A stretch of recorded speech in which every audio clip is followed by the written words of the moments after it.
Welcome to Off Market, where every fortnight we are going to be chatting about all things real estate, from the truth behind what you're reading in the media to what is happening in real estate in your little patch of Perth. This is going to be pull no punches, no holds barred look at the WA real estate market from people who are in the trenches doing the work every week, and also me.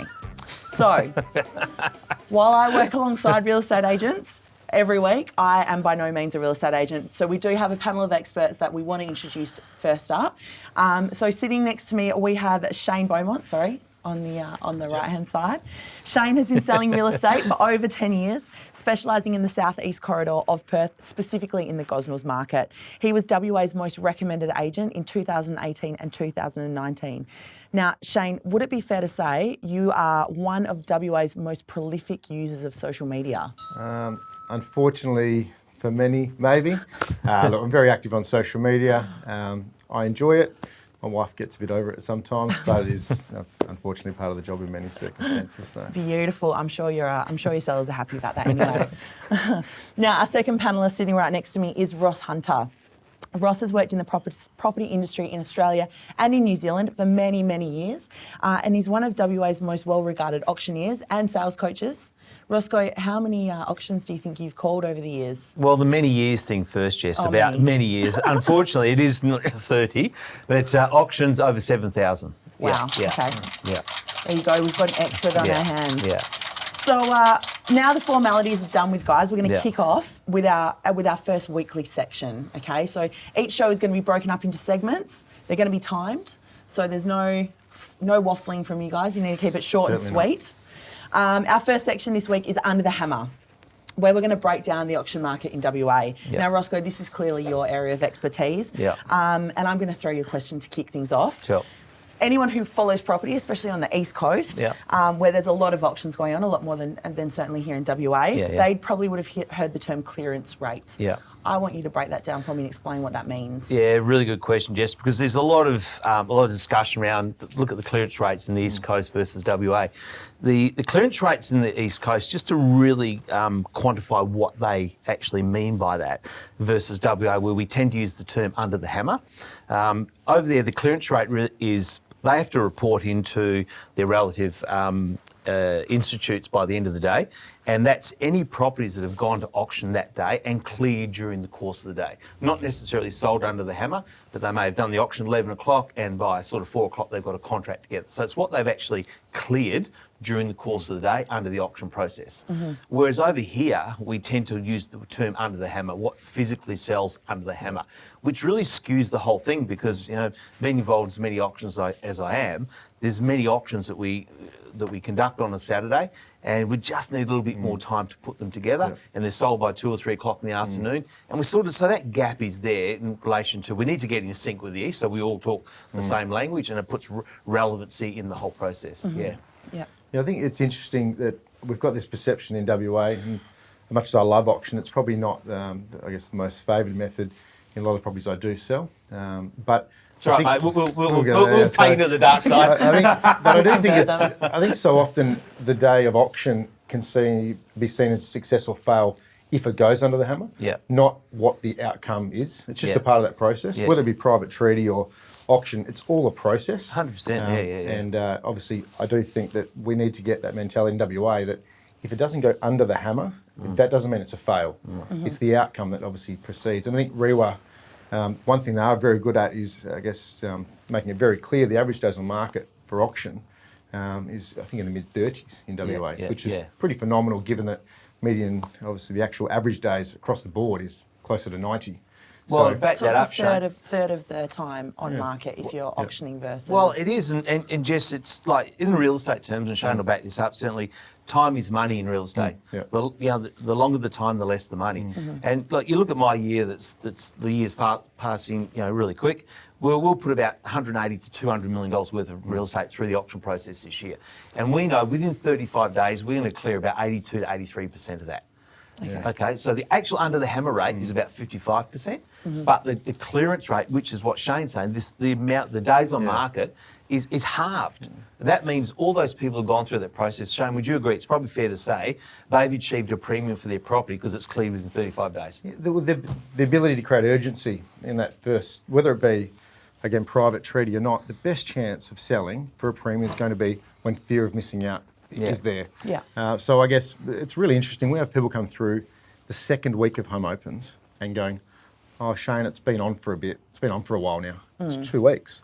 But the difference is 10 years ago, 2 weeks, you had 2 opportunities to go out on the weekend to see properties. Yeah. Now, when they're watching MasterChef, Love Island, these sorts of shows, they're on their phone all night. So every night they're looking at the property, the perception becomes reality. And that's why it's so important that you, I guess, in selling in this market, you understand the worst thing I hear when I bring an offer in the first 4 days is, oh, it's only early days. Because it's not how long you've been on the market, it's how long that buyer's been in the market searching for your property. And it's it just happens so much quicker these days. So, Shane, why don't you auction your properties? Look, it's a very good question. I guess there's a lot of dealing with first home buyers. It's quite daunting for them a lot of the time. They do watch the block, and I guess, and there's still that mentality that, oh, if it doesn't go, both for vendors and buyers, if it doesn't go on the hammer, it's a fail. Yeah. But the likelihood of someone coming in cash buying in my market, let's say a property is going to go for $300,000, for the cash buyer, smart investor that's no emotional attachments, they're probably a 260 cash buyer. So they do have their place, but I guess any area across Perth, I think you've got to look at with auction, the supply and demand. Reality is in Gosnells, if they didn't buy my property, there's probably 5 or 6 of the same property. Yeah. If you go to an area like, let's say Shenton Park, hot skill zone, average days on market's probably less than 10, I would have thought, if it's priced right. Yeah. You're going to have a lot of urgency in a short amount of time. So Yeah. it can work really well, but in my market, I don't want to exclude anyone, Yeah. but I love the method. My dialogue is basically auction without the day, Yeah. really. So that is bang on 5 minutes. But I think next show we do want to come back to the importance of having a cash buyer in an auction and I guess why you need one. Yeah. And whether or not, if that wasn't a rule, would that affect Yeah, the use of auctions in yes, WA? it's probably also like we've got a bit of a catch cry, and that is you either sell it or make it saleable. Yeah. You know, so what the auction will do, it'll capture the buyer pool, and they can either bid it at the auction or they're there ready to put a contract up. So there you can work in many different ways. Yeah. All right. Yeah. Beautiful. That is it for Under the Hammer. Our next segment. We're moving on to the real press now. I like Under the Hammer. We Yeah. like that. Can't we this stay is there? your specialty, Nat. We've got 5 minutes, guys. You've got to get us your Okay, gold. move on. Get us your gold in 5 To be minutes. continued. To be continued. Well, we just got the wind up from You the got the boss, wind up. You from got the the wind director. Our next section now, when in the opening we said we were going to tell the truth behind the media, Yeah. what the media is portraying. There's a lot of people in Perth who might have been following the media's reporting, and they don't know whether they're Arthur or Martha, essentially, because 1 minute the market's going up, the next minute it's down, we're in the lowest slump we've ever been in, whatever it might be. So we're going to bust some of those myths and explain what's really going on. Now, Shane, I know you've brought along one article that's really got on under your goat this week, and I'm going to show it here. Yeah. This I one? I did The home actually. front? Yes. Well, just about that, I guess there was a bit of the perception that I actually rang in 882, spoke to Gareth Parker about this. Oh, did you? Excellent. The I didn't know perception you were was that 65, Shane. I know. But the agents, I guess to the public, it was seen that the agents were asking for a free kick, and I don't really think that was the case. I mean, to be honest, in this market, my business and our business at One Residential has thrived. It's probably a clean out we've had to have in the industry. The professionalism, in my opinion, has gone through the roof. We really need to catch up with what's happening over east. There's some slick operators over there. But I think that we're looking for that free kick wasn't really a true reflection of what was happening. The reality is entry-level housing, and we'll talk about, obviously, some numbers later on, but if you're looking at turnover, there's less sales that took place in, I think, the last 12 months than what happened in 1981. Now, Ellenbrook wasn't there, Byford wasn't there. These sort of suburbs, we've had that sprawl, Alkimos. So to have less sales take place than 1981 is a bit concerning. So I do think that we do need something to kick-start it. I know the builders have been struggling as far as their numbers, but having just the first homeowners grant on building, it tends to get that sprawl further and further out. I do think they need to get the established going, which will kick-start people getting out of that negative, they're trying to get the economy going. Negative equity, people aren't going to be spending money down south. They're not going to be going to shops and going retail if they owe more than what their home is worth. So if we're going to get that kick-started again, like we did in 2014, I think we need to get something on established to chew through that supply. But my biggest concern also is a lot of the retirees that are, if you're 65 years of age and you're on a big block, now 10 years ago your property might have been worth 500,000. where you're going, your care facility is probably 500,000. Where we're at now, because of what's happening, your property is probably worth 350, but the retirement village is probably 550. So people simply can't free up that land to develop, and they can't afford to retire because they just can't get into these places. So there's two things there. One, obviously, aged care. These facilities need to be looked at with policy. We need to get something just to chew through that there's those properties in well-established areas. Schools are there, train stations are there, infrastructure's already there. We don't need to build more. Yeah. That's where I think is where the government really needs to look at. We don't want any free kicks. We've had purple bricks come, transactions are down, we work on percentage basis, prices are down. Haven't whinged, but for the economy to get kick-started, unfortunately, WA and Australia, owning a home's the great Australian dream. That's what's going to get kick-started, in my opinion. All right. Yeah. So we did have an update on this. This article was from the 17th. So yesterday it was announced that the government are taking away stamp duty on off-the-plan purchases. Yep. So we'll see, and that'll obviously, we'll have some feedback on that, I guess, next show. We'll see how, if there's been anything rolling from there. Yeah. I had a quick article that I wanted to ask you guys about, which came across my desk. And it was this one, Sales Agents Commissions Tied to Vendor Ratings. It's from the East Coast. There's a new agency opening up over there, and they're planning to... They've established the nation's first carrot and stick agency model. It gives clients direct influence on how much agents can earn based on the ratings that they're giving the agent once they've done a transaction with them. I wanted to know from you guys, I guess from a consumer's point of view, that sounds great. Yeah. What do you guys think of it? I'll jump in first if you like, mate. Look, it's, to me, put the carrot and stick on to the side. It's about skill base. For somebody to get the best possible result, you need an expert. And I think if these type of people come into play and start sort of dangling a carrot to get the public to think the best way for me to transact property is going to get the person that's going to do the best deal up front on commission, they're just going down a road that's going to be very rocky, because at the end of the day, as Shane said, this is the big Australian dream. We're dealing with people's biggest asset. You don't want to play with that. You don't get a second chance to be first chance. You've got to get an expert. You've got to get a highly skilled person. Something Shane said earlier on about if somebody's considering coming into the industry, they shouldn't be lured into something about a high commission split. You should be lured into an environment that's going to teach you to be a highly skilled person that will always get somebody the best possible result. Do you agree? Yeah, 100%. I think we've seen a few agents that have gone. Agencies that have gone down that really high-end commission split, which is great, but I think a lot of reps probably don't realise it does cost a lot of money to run an office, a good office. So the higher split, typically, unless you're a really established agent running a business within a business, something's got to give, whether that's training, resources, marketing.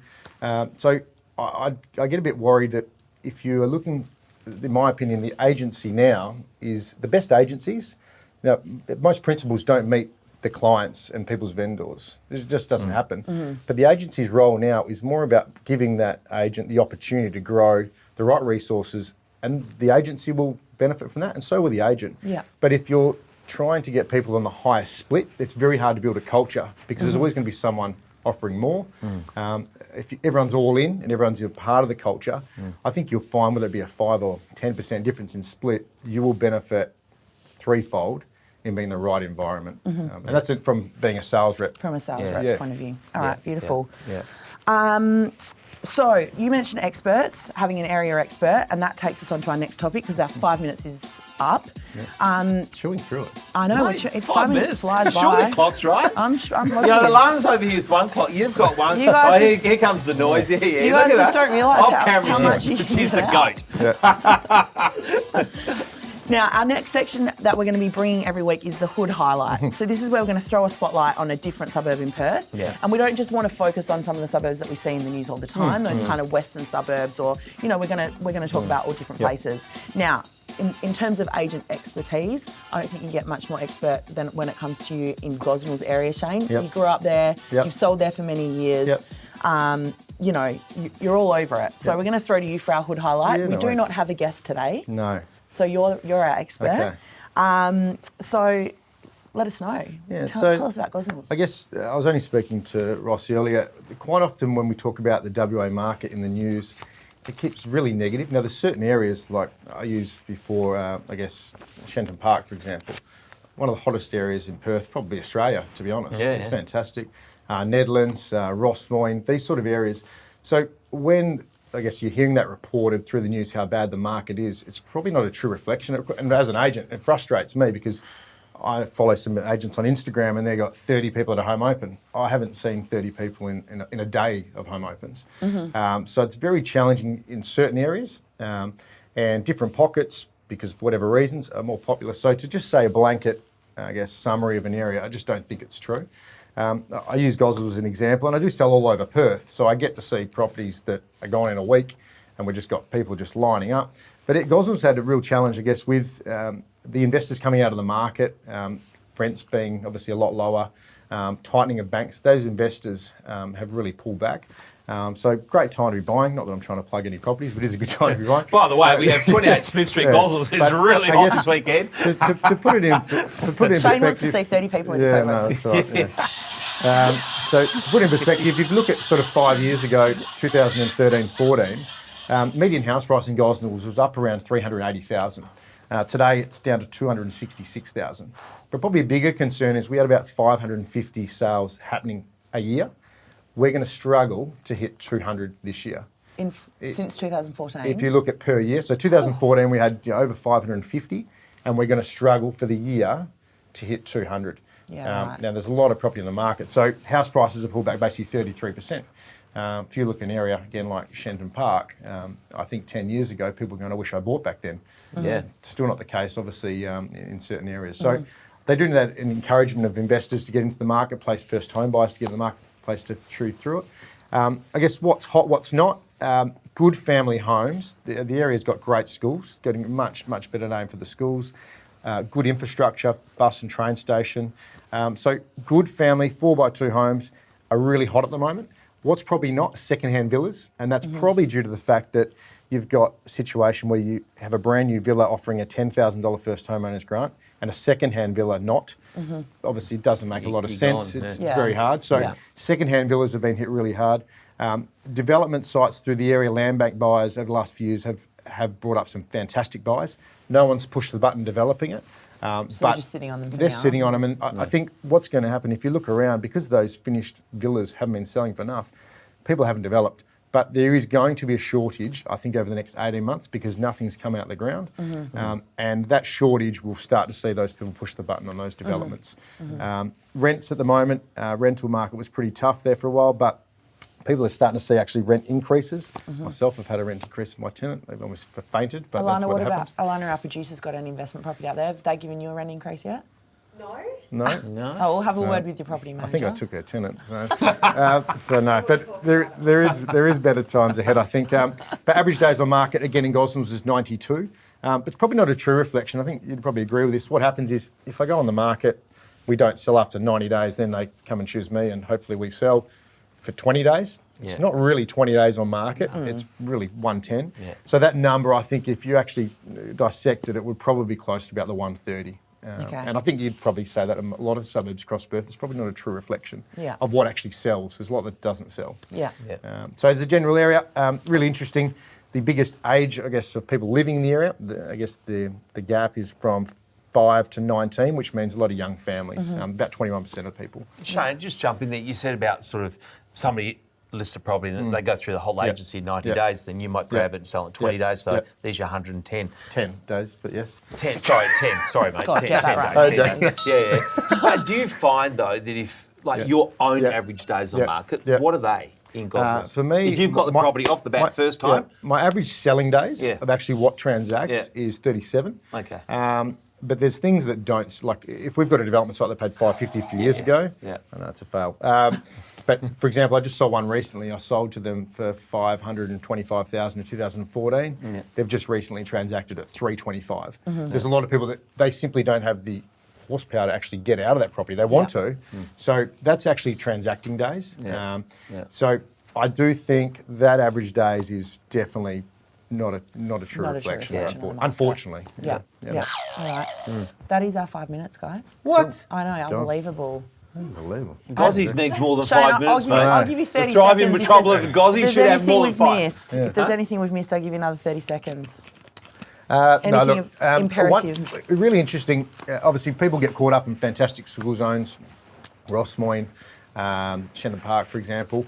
For the first time, we're actually seeing people, with the cost of going to private schools, actually moving to areas, and even in the mortgage belt areas, because of good schools. It's definitely a trend, and I think a lot of people are actually moving to buy properties for better school zones sometimes than better zoning. Because short term, I think you've a high chance of getting growth as opposed to waiting for these property prices to increase before we can develop. Mate, it's a huge point. I was in New Zealand for 15 years in Auckland, and when I first got there, I was shocked how they market property. And the headline of the marketing was the zone, the school zone. I went, what's all that about? Yeah. And I think it's at the point now. If I was listing a property within the Churchlands High School zone, Shenton College, Ross White, etc., the headline should be what the zone is, because it's massive. Yeah. I wrote a property ad for someone today, and it was close to the beach. Yeah. Here's the schools that are in the area. There. Yeah. Well, I'll give you a really interesting stat. One thing I'm big on is data, because I don't see many people at home open, so I have to look at the data to see how we're tracking. Sold a property recently in a hot school zone, 1,000 views, 900 map visits. An average property in Gosnells at the moment with 1,000 views, you're probably looking around a quarter of views, so 250 views. So that's a good indicator that location is so important. And that's amazing feedback for an owner to say, hey, they've looked at the map, they've looked at photos, and they haven't done anything. It must be priced, because that's engagement. Yeah, 100%. Yeah. Beautiful. So each week we are going to cover off a different suburb. We are planning on having a different expert, different agent in every week. If you would like to nominate your suburb, or you want to nominate an area expert to come on the show, hit up the Facebook comments and let us know, because we are going to have a panel of 3 for every show from now on. So, beautiful. Like Agent X, is it? Agent X. Agent X, we'll call them. Alana, you like mystery that? man. Agent X, yeah. We were going to put a... Who do you want to see on the panel? Who do you want to see? Dick Slider. nomination. Not Dick Slider. No, we have Dick Slider. We've got to have a WA agent, No, mate, just I'm to only kick things joking. off. Oh, we've got to get a larrikin. We've got to get a larrikin. Larrikin, yeah. I think we've got to get a female. A larrikin female, even better. Tash I'm not allowed to Wilburn. say that. Tash Wilburn. Okay. Okay, done. All right. Boom. So put the call out for Tash. Now, this is the part of the show where normally we take the opportunity to get to know Agent X and we throw some questions at them. Obviously, we can't do that today, but we want to get to know you guys. And you guys actually only met when we kind of kicked this off about 2 weeks ago. 2 weeks ago. We formed a beautiful Heard many great friendship. things. We like I each know. other now. I've So, got 12 auctions booked over the next 3 weeks. Yeah, he's coming to the dark side. I have got 8 questions for you guys. Yeah. I'm going to throw them at you. You got to think quick. Is this off the bat? It's off the bat. Are they real estate? No, they're not real estate. This Okay. is getting to know you, getting to know all okay. about you. Okay. All right? Are you ready? Okay, who's first? I want you to answer simultaneously, but Right. let someone speak. So Okay, you're you not. can go first. Okay, all right. Age before beauty. Yeah, that's right. Boom! I'll take that. Have you got a boom button on that? Mic drop. Okay. All right. Let's Ready? go. Come on. Best meal in Perth. Long chim. Hot and spicy, just like life should be. I got that. Duck spring rolls at Vans, followed by orecchiette at Il Lido, Boom. followed by the cutlet at Nolita. Okay. Yeah, the There's a- cutlet. Yeah, there's a that is tour of very, the that Western is very good. suburbs That's a for bit of you. a go-to. Yeah, yeah. Or biggest- the pizza at Bellissimo. Guys, Very I good. said Yeah. one meal. I said Sorry. one meal. Well, come on. Biggest- We're biggest- going for product placement. We're going to go to these guys and get money. Yeah. Biggest stuff up. Biggest stuff up. Oh, God. My What? biggest stuff up was commercial one. Was in New Zealand when we bought this network over there. It's part of our growth and made one big fundamental error. I learnt that nobody cares more about your money than you, and never ever let somebody own something like that and run it and drive it without you being absolutely involved. And yeah, Amen. it cost a little bit of money on the way through. Expensive yeah, mistake. yeah. For me, biggest mistake, I made a few. Actually, what comes to mind recently, a friend of mine, done the old coat tag, told me buy a share, nagging, didn't buy the share. I hear daily how well that share's going, so that's fresh in mind. Two But they very- don't tell you the ones two that they bought that financial didn't do any mistakes. good. No. What about letting go of Alana as your PA?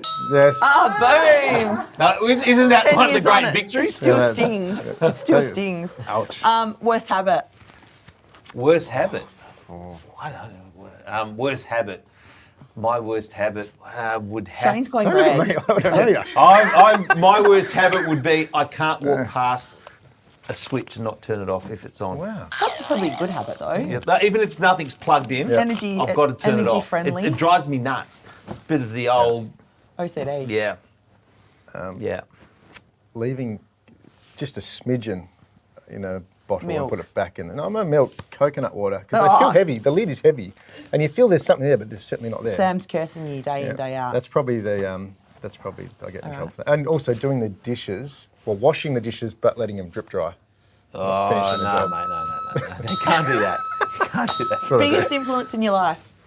Biggest influence in my scary spice mum. Well, there you go. Biggest influence would be by being surrounded with some really amazing people. You know, it's just, I think it's the collective. Yeah. You know, you surround yourself with great people, and therefore you'll rise to that. Yeah.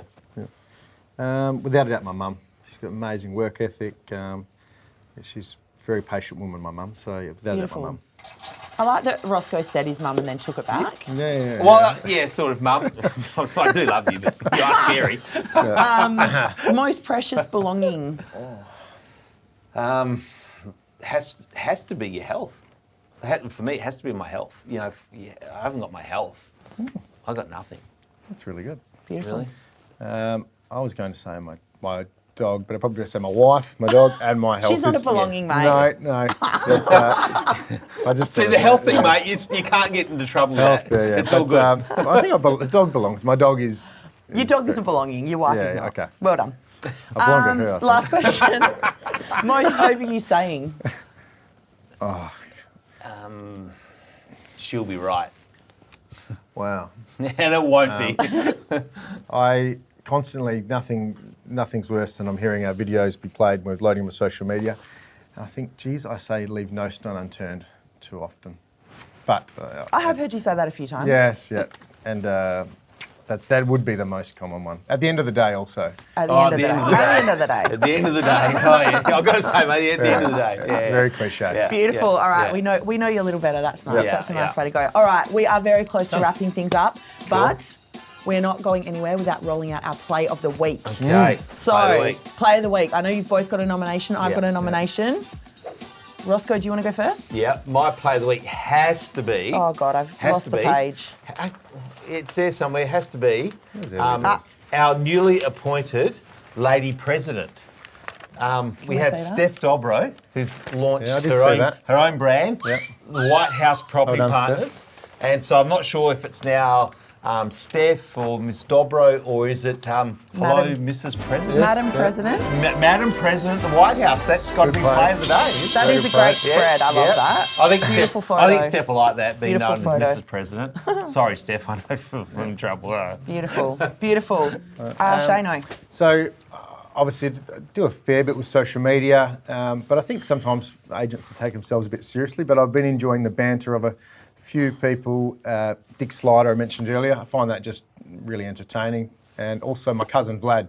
So if you're not following them, make sure you check them out. Very good banter. I'm presuming it's banter. He might be actually like that in real life. And but- not your actual cousin, but my cousin Vlad on Instagram. Yes, Is that correct? he's not actually my cousin. I'm happy to claim him. Very, You can very find him on enjoyable. So make sure you check it out on @mycousinflame. Instagram. I'm sure you'll be able to check him out. Very cool. Drives an Audi. I think it's the only person he follows is Audi. So Okay, there you go. My play of the week, guys, is David Pickering and Greg Chapman from Act and Coogee. They've recently united forces. Okay. They've become a team. They put together this little video. This little video popped up on my feed the Control other day. her, Chris. you should have got one from somewhere the red dot. Sorry, keep going. Play of the week goes to Alana, guys. Yeah. No, David Pickering and Greg Chapman, yesterday they were putting out shout-outs for a team name.